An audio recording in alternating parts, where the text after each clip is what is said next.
Assalamualaikum sahabat-sahabatku yang ada di luar sana. Saat ini saya akan berceramah dengan tema Isra Miraj. Jadi tentang Isra Miraj ini adalah perjalanan Rasulullah atau Nabi Muhammad SAW ke langit ke-7. Nah, Rasulullah dari Mekah itu naik burak, ya, didamping oleh malaikat Jibril pergi ke Yerusalem. Nah, burak ini semacam burung dengan kecepatannya sangat kilat bagaikan cahaya. Sampailah di Yerusalem, Rasulullah pergi dengan menaiki burak atau burung yang ada sayap yang sangat cepat ini, didamping oleh malaikat Jibril. Nah, pergi ke langit pertama. Sebelum buka pintu pertama di langit, saya beritahu ke teman-teman. Jadi per langit ini itu ada penjaganya masing-masing, ya. Ada penjaganya dan ada pintu-pintunya per langit.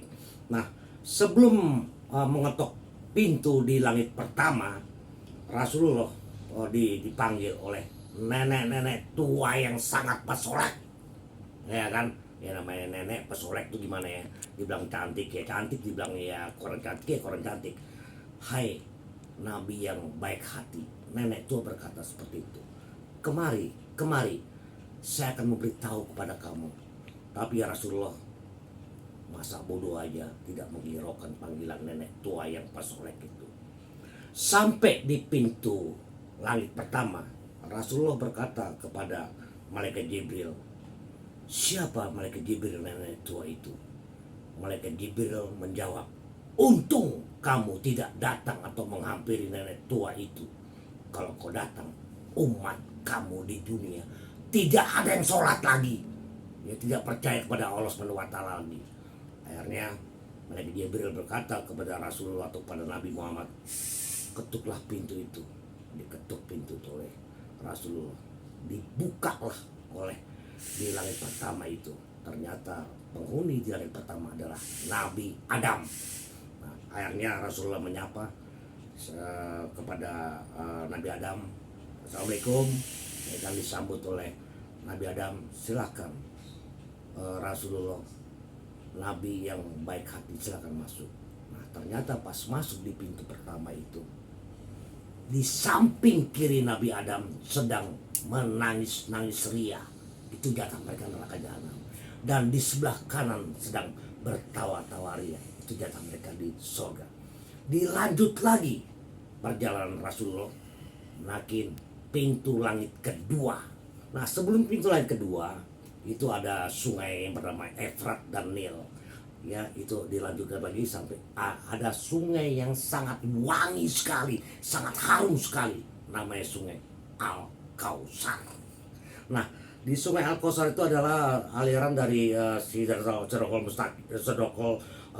Muntaha di sana, ya. Itu di sungai tempat yang betul-betul sangat luar biasa, ya. Itu aliran dari sana, ya. Sungai yang betul-betul kalau orang minum, ya, itu bagaikan tangkirnya itu bagian bintang-bintang, ribuan bintang di langit, ya kan. Di Talaga Rasulullah istilahnya. Itu sungai Al-Kausar itu super wangi. Masuklah di pintu kedua, salam lagi. Ternyata di pintu kedua di langit kedua adalah Nabi Isa Al-Masih dan Nabi Yahya. Nah, sedangkan Nabi Isa Al-Masih langsung berkata, silakan Nabi yang berbaik hati silakan masuk. Sedangkan Nabi Isa Al-Masih dan Yahya seperti rambutnya basah. Kalau ditundukkan begini, itu airnya bagian kristal, ya kan. Ternyata Nabi Isa sedang mau sholat. di masjid. Gitu guys. Lanjut lagi dalam perjalanan dari kedua ke langit ketiga. Ketemu namanya Nabi Yusuf yang super ganteng. Ya, Nabi Yusuf ini kegantengannya 50% dari umat manusia di dunia. Kalau dibilang ya seperti gantengnya malaikat. Ya kan. Nah, dari situlah disambut oleh Nabi Yusuf yang ganteng ini. Silakan Nabi yang berkati, masuklah. Mereka saling tegur sapa, sehinggalah dilanjutkan lagi di langit keempat. Nah, langit keempat adalah Nabi Idris. Silakan Nabi yang berbaik hati, masuklah ke langit keempat ini. Lanjut lagi Rasulullah ke langit kelima. Nah, langit kelima ternyata adalah Nabi Harun yang pandai berkata-kata, yang pandai berceramah, pandai berkhotbah. Silakan Nabi yang berbaik hati dan berbudi luhur, masuklah.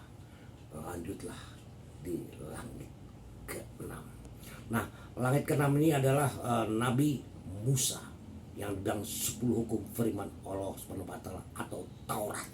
Ya kan? Ketemu oleh Nabi Musa. Dan memang Musa menyambut Rasulullah, berkata, silakan Nabi yang berbaik hati, yang berhati mulia, silakan masuk. Lanjut lagi dengan langit ke-7. Nah, ternyata di langit ke-7 ketemu kakeknya Nabi Muhammad, ya, itu ketemu kakeknya Rasulullah, bernama Nabi Ibrahim. Nah, Nabi Ibrahim ini di langit ke-7 di Baitul Makmur, yaitu masjid di sana namanya Baitul Makmur, sedang sholat. Ya, didamping oleh 70.000 malaikat-malaikat. Nah, bagaimana dengan kita? Kenapa kita nggak sholat? Sedangkan malaikat saja sholat. Nah, akhirnya Nabi Ibrahim kakeknya Rasulullah berkata, ajarkanlah umatmu di dunia ini sholat. Ajarkanlah umat kamu ikuti perintah-perintah Allah dan jauhi larangannya. Ajarkan mereka menanam kebaikan di dunia dan akhirat. Tujuannya kalau dia mati nanti mereka bisa mendapatkan surga yang abadi. Ajarkan mereka sholat. Akhirnya didengar oleh Rasulullah, dilanjut lagi ketemu yang maha kuasa, maha besar, maha mulia, maha suci, yaitu Allah Subhanahu wa Ta'ala. Allah Subhanahu wa Ta'ala berkata kepada Rasulullah, hai Nabi, hai Rasulullah, oh Rasulullah yang kau betul-betul ikuti perintah saya dan jauhi larang saya. Ajarkan umat kamu di dunia itu sholat. Ajarkan umat kamu di dunia itu jangan berbuat yang dilarang oleh aku sebagai yang punya langit dan bumi ini. Ajarkan umat kamu dalam satu hari 50 kali sholat. Namanya Nabi, namanya hamba Allah, dia ikut perintah dari Allah Subhanahu wa Ta'ala itu. Turunlah di langit ke-6. Akhirnya ketemu dengan Nabi Musa lagi. Aduh, jangan 50 kali satu hari sholat. Saya aja yang Taurat aja gagal kok, nggak berhasil. Kamu ketemu lagi sama Allah. Akhirnya bolak-balik dari langit ke-6 langit ke-7 ketemu lagi sama Allah Subhanahu wa Ta'ala.